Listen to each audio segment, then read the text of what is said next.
If you've never heard of the sunk cost fallacy, you probably don't own a 50-year-old backhoe.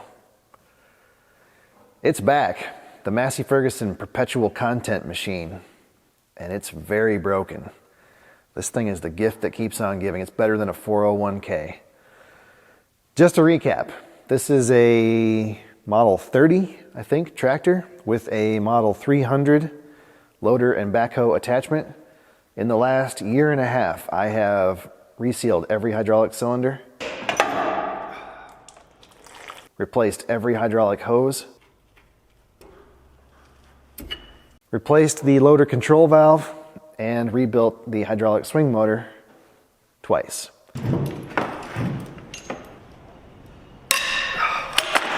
Also, someone else has replaced the head gasket. So it runs good, and it backhoes good, but now it only moves in reverse. There was apparently a loud popping sound, and if you try to go forward, the engine just dies. So something is majorly broken inside the reverse clutch transmission section of the machine, and it's going to be a major job to fix it, which is why I've been putting it off for so long. It's been here since before Thanksgiving, and we're reeling in Easter, so probably time to get started. What a peach. They should have turned this thing into razor blades a long time ago. I will start fixing it in a minute. I gotta share my tales of woe. So my first go around was with this swing motor. It was just pouring oil out of the top shaft seal. And I took it apart, replaced the shaft seals, and everything was fine for about 3 months. Then it started pouring oil out of the bottom shaft seal. And it turns out that I didn't replace the backup ring at the bottom because I thought the original was in good shape, and I didn't want to spend $180 for a plastic washer about that big around. Well, you know how that goes. That original backup ring turned into dust, and it tore up the new shaft seal, and I had to take it apart and replace them again in the field. I had a chain fall rigged up to the canopy and had to swing that thing out and back in. And then somehow I screwed up the order when I put it back together, and I ended up crushing the check ball cages that are underneath these plugs, and you can't buy them, so I had to make new ones. That was a lot of fun. And similar story on the hydraulic cylinders. Man, that white balance really struggles with yellow. Anyway, all but 2 of the hydraulic cylinders have these tubes that run from one end to the other, and there's an O-ring on each end of the tube. And I replaced those O-rings when I rebuilt the cylinders. But pretty quickly they started leaking, like really leaking a lot, especially this one right here that was inside the boom. So I took them apart and replaced the O-rings again, and they leaked again. And what I finally figured out is that the ends of the tubes were actually collapsed.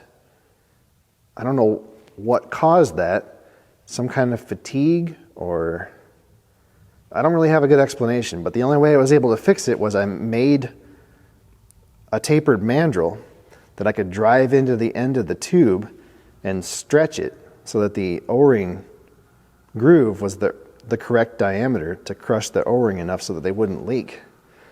And I had to do all the cylinders, including that guy that fits inside the boom. I had to pull that thing out in the field twice. Yeah, so it hasn't all been rainbows and sunshine with this machine. Kind of a similar story with the valve here. The bucket and the loader would settle really bad. So I rebuilt the hydraulic cylinders because the seals were shot on them anyway. And I thought that would fix it, and it did not. I had to replace the valve. Of course, you can't get parts for any of the original stuff, so I bought an aftermarket valve, and I had to make this bracket and redo all the hoses, and it was a whole project. Anyway, the problem today is with the transmission. So this machine, it has what's called an instant reverse transmission. It's essentially an automatic transmission with the torque converter and a forward and a reverse gear. And that is bolted to a regular, like 4-speed transmission. So the 4-speed transmission part of it, I think, is fine. The problem is with the automatic transmission part of it. So for some reason, it's stuck in reverse all the time.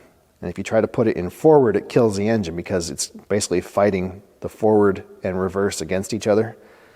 I'm also not sure that the torque converter is working because it runs in reverse all the time. You can't even really stop it.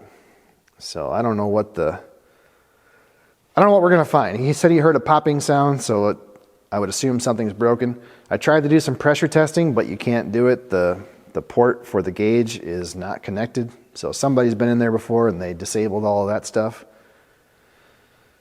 Yeah, so I don't know the best way to do this. I think what we're going to do, we got to pull this brace off here underneath the engine. And then I think we're going to just lift the loader boom all the way up and we'll chain it up or block it up some way. And then there are some big bolts at the end of that arm. We'll take those out. And then we'll take out the bell housing bolts and we should be able to roll the whole engine, front axle, that whole assembly forward.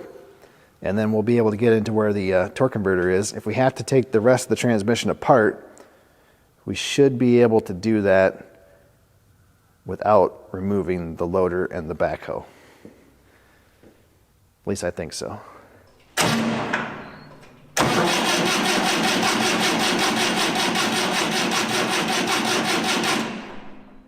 She's very cold-blooded.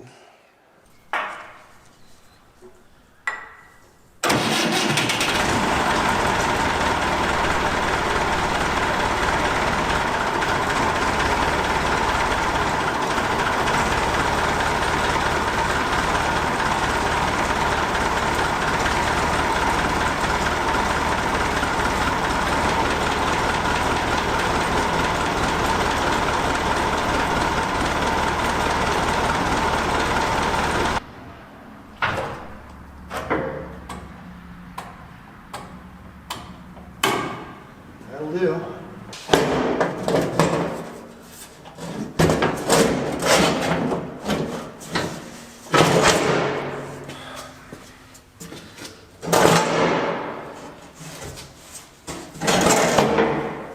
That thing is heavy.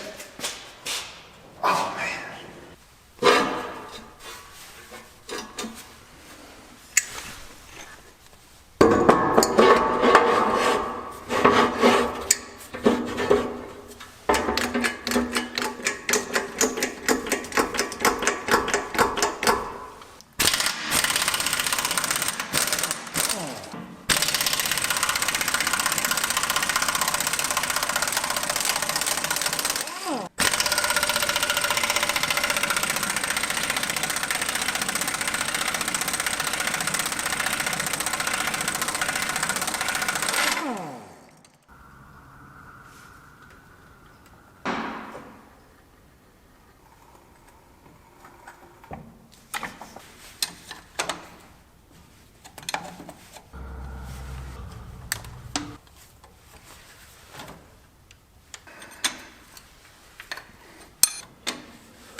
Really? A nut?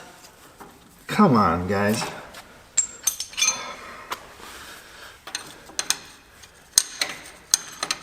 And it's 11/16 because that's a 7/16 bolt. Yeah, all these old SAE standard bell housings. Spec 7/16 fasteners. About the only place you ever see them.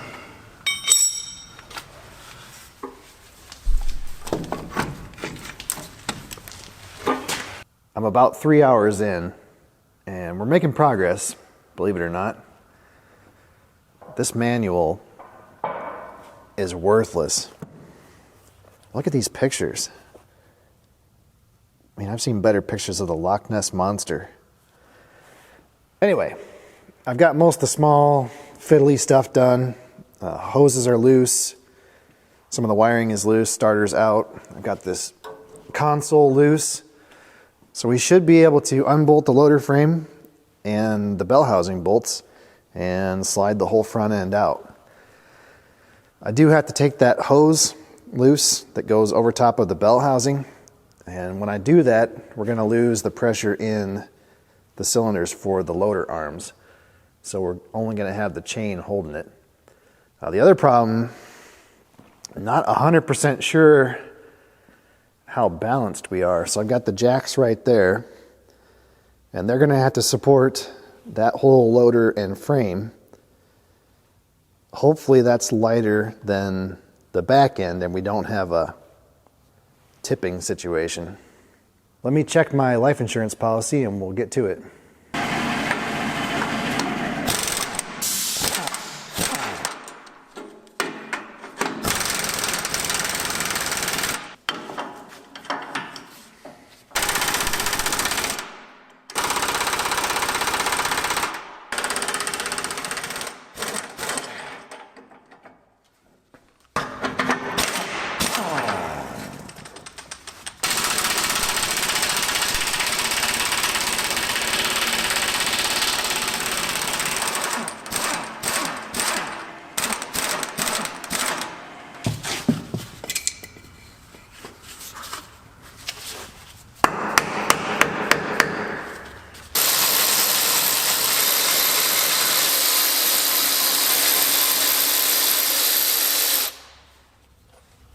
Huh.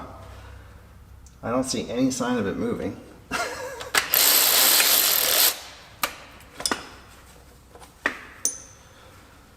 Does that mean we missed one?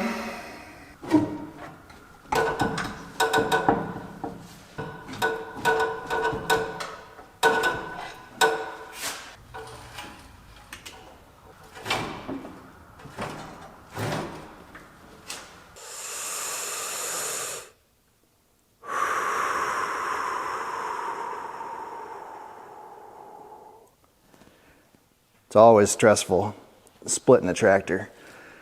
I think we got it though.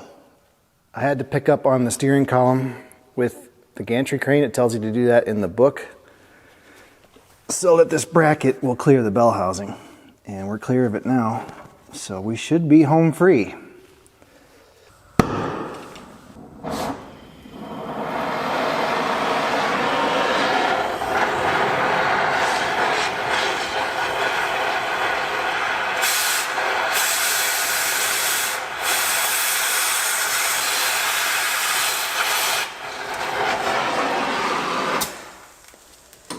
All right, how much is on fire? That's not so bad.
Well, there's your problem, lady.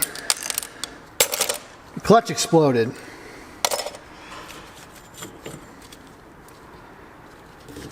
Yeah, that's not too good.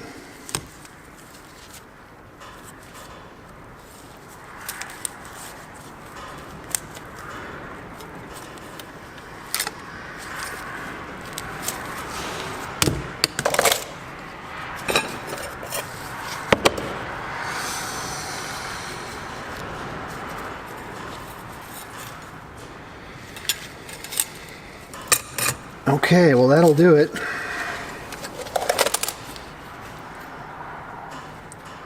Yeah, so if that gets jammed in there sidewards, it binds the inner teeth to the outer teeth and then you're stuck.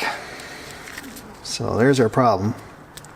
So we need some new frictions and some new steels. Put her back together. I don't know how this video is going to come out, but hopefully you get an idea of why it took me 5 months to get started. I mean, it's doable, but it is not for the faint of heart. The worst part, by far, is the bolts that hold the transmission to the rear axle housing. Whoever designed these things did not have power tools in mind. There's not enough room between the hex of the bolt and the sidewall of the casting to put a socket on most of them. So you're laying on your back with oil dripping on your head, using an open-ended wrench to remove those bolts, and most of them are fine thread, plus they're 7/16 bolts, so you get this insane mix of 5/8 and 11/16 hex with no rhyme or reason. It's just an awful job. There's one over there that holds the bracket for the brake pedal. You cannot access that bolt in any way. You can't put a socket on it, you can't put a swivel on it, you can't put an open-end wrench on it. I finally just cut it off. Anyway, enough belly aching. This is actually probably the best case scenario as far as, you know, what is broken here. So I would guess that this friction, you know, she got hot and broke, and then a piece of it or a couple of pieces of it wedged on top and basically spread the clutch pack apart and essentially tightened it on itself, and then the clutch was engaged all the time. So that's good. That means it's not a broken shaft or a seized bearing or a bearing that's spun in a bore. It's not a hydraulic problem. There's nothing wrong with the pump or the torque converter. It's just a simple mechanical failure of the clutch. So all we really have to do is replace the frictions and steels in the forward and reverse clutch, buy a few gaskets and a few seals, and we should be able to put this thing back together. Yeah, but it is a big job, that's for sure. Tons of shims and spacers and backlash settings, and it's going to be a lot of work. Anyway, we're going to have to cut it off here. I will order parts. It looks like most of what we need is readily available. So hopefully, maybe in a week or two, I'll be back and we'll start putting this thing back together. Well, I didn't expect this. The owner of this fine machine has proposed a trade. I guess he's done with this thing and he wants to trade it to me just like it sits in exchange for the loader off my 1650 and my 2-post lift. Now I have another lift, a Challenger, a nice one that was going to replace that lift anyway. And I also had mentioned to him that I was thinking about taking the loader off the Oliver for reasons that you'll see in a future video. But I never mentioned that I wanted a backhoe, and I don't know that I do, especially because I already have a backhoe with major driveline problems. I don't know that I even need one, let alone two. I mean, this isn't Diesel Creek. But then again, you know, it's got a lot of new parts. You know, all the cylinders have been repacked, new hoses, it's got a new radiator, pretty new batteries, head gasket's been done, loader control valve's been replaced. 3 out of the 4 tires are pretty good. Yeah, I don't know. I mean, a backhoe with a driveline problem is worth basically nothing. And I know that because I bought one. And yeah, people are really afraid to do this kind of work. I don't know. You guys tell me down in the comment section what you think about that deal. Is it a deal? Am I getting ripped off? What do you think? I'm gonna go ponder it, possibly over a beverage. Thanks for watching.